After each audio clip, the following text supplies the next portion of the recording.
Bismillahirrahmanirrahim. Assalamualaikum warahmatullahi wabarakatuh dan selamat pagi kepada semua murid-murid. Alhamdulillah, pagi ini kita teruskan aktiviti PDPR kita bagi mata pelajaran sains. InsyaAllah pada tahun ini Cikgu Raja Dain akan mengajar kamu semua mata pelajaran sains. Okey murid-murid, sebelum kita memulakan pembelajaran kita, terlebih dahulu cikgu nak pastikan semua murid memiliki 2 buah buku yang berkaitan dengan sains tahun 3. Buku apa tu? Okey, buku yang pertama ialah buku teks. Pastikan murid ada buku teks ni ya. Dan yang kedua, buku aktiviti. Okey, kita pada tahun ni untuk kelas yang saya ajar, kita menggunakan 2 buah buku sahaja, buku teks dan buku aktiviti. Murid-murid tak perlulah sediakan buku nota ataupun buku amali. Itu tahap 2 nanti ya. Jadi untuk tahun 3, cikgu masih lagi menggunakan buku teks dan buku aktiviti sahaja. Okey, kita teruskan pembelajaran kita untuk topik yang pertama bagi sains tahun 3, iaitu kemahiran saintifik. Okey, bagi murid-murid yang ada buku teks, sila buka muka surat 1. Unit 1, kemahiran saintifik.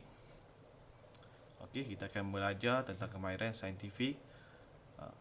Okey, kemahiran saintifik ada dua. Yang pertama, kemahiran proses sains, dan yang kedua, kemahiran manipulatif sains.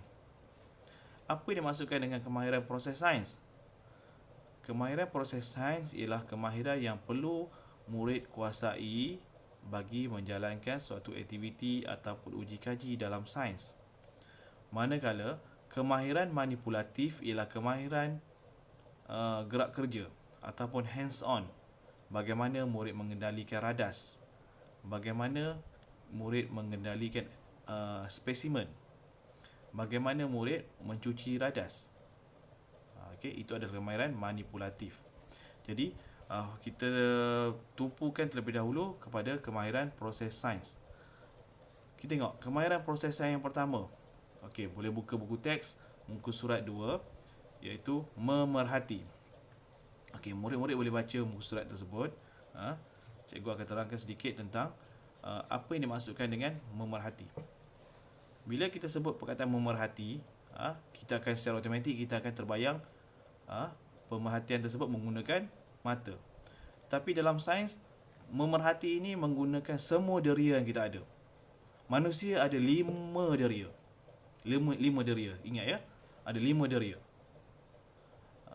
Yang pertama, deria lihat. Yang kedua, deria hidu. Yang ketiga, deria rasa. Yang keempat, deria sentuh. Dan yang kelima, deria dengar. Okey, ini ialah deria. Manakala mata, hidung, mulut, telinga, kulit, itu bukan deria, itu ialah organ. Jadi murid-murid mesti boleh bezakan mana satu deria dan mana satu organ. Jangan tertukar ya. Hidung ialah organ. Keupayaan hidung untuk menghidu, itu ialah deria. Mulut, atau bukan mulut, lidah. Lidah ialah organ. Tapi lidah kita boleh merasa makanan. Jadi deria dia adalah deria rasa. Telinga. Ni telinga ni. Telinga ni ialah organ. Tapi kebolehan dia ialah mendengar. Mendengar tu ialah deria dengar. Mata. Mata ialah organ. Derianya ialah lihat. Yang dalam slide cikgu bagi ni, dia tulis dia paparkan gambar tangan. Sebenarnya kulit ya. Tangan ni sebab kita biasa menyentuhkan tangan. Jarang kita nak sentuh benda dengan pipi kan. Tapi sebenarnya ialah kulit. Kulit ada di seluruh badan kita. Jadi bila kita sentuh mana-mana bahagian badan kita, kita akan dapat rasa. Sebab kulit ialah organ dan derianya ialah deria sentuhan. Kita cuik kat belakang, cuik kat perut, cuik kat lengan, kita dapat rasa. Bukan tak semestinya tangan ya. Okey, itu ialah deria. Jadi apa kegunaan deria tersebut? Dalam kehidupan seharian kita menggunakan deria tersebut untuk menentukan banyak benda. Bila kita memerhati, kita melihat suatu benda, Yang pertama kita akan gunakan deria mata. Kemudian untuk menambahkan kepastian kepada data yang kita nak ataupun satu benda yang kita nak tafsir, kita gunakan deria yang lain. Deria hidu, deria rasa, deria dengar, deria mendengar, deria sentuhan. Contohnya bila kita dalam gelap. Dalam gelap kita nak cari Swiss. Kita kan teraba-raba dinding kan. Kita teraba-raba dinding untuk dapatkan di mana letaknya Swiss. Jadi kita guna deria apa tu? Deria lihat kita tak boleh nak guna dah sebab kita berada dalam keadaan gelap. Kita gunakan deria sentuhan. Tangan kita meraba-raba dinding ya. Okey. Itu tentang memerhati. Seterusnya contoh yang lain, deria bunyi. Okey. Bila kita dengar bunyi, automatik kita akan tercari-cari bunyi tersebut. Kerana kita ada telinga yang membantu kita untuk mendengar. Okey, itu saja tentang berkaitan tentang kemahiran saintifik yang pertama, iaitu memerhati. Okey, seterusnya murid-murid boleh buka buku aktiviti dan tengok muka surat yang pertama. Okey. Jadi di sini tugasan murid-murid setelah selesai mendengar dan menonton video yang cikgu sampaikan ni, cikgu nak murid-murid buat aktiviti muka surat 1. Suaikan organ deria dan pemerhatian. Suaikan yang pertama. Yang kedua, muka surat sebelah dia. Yang ini saya nak cikgu nak isikan tempat kosong tersebut. Nombor 1, nyatakan beberapa deria yang mungkin terlibat untuk memerhatikan objek atau situasi di bawah. Contoh gambar yang pertama. Seorang lelaki sedang menonton televisyen. Apa organ yang terlibat? Apa deria yang terlibat? Dia nak deria bukan organ. Deria yang terlibat.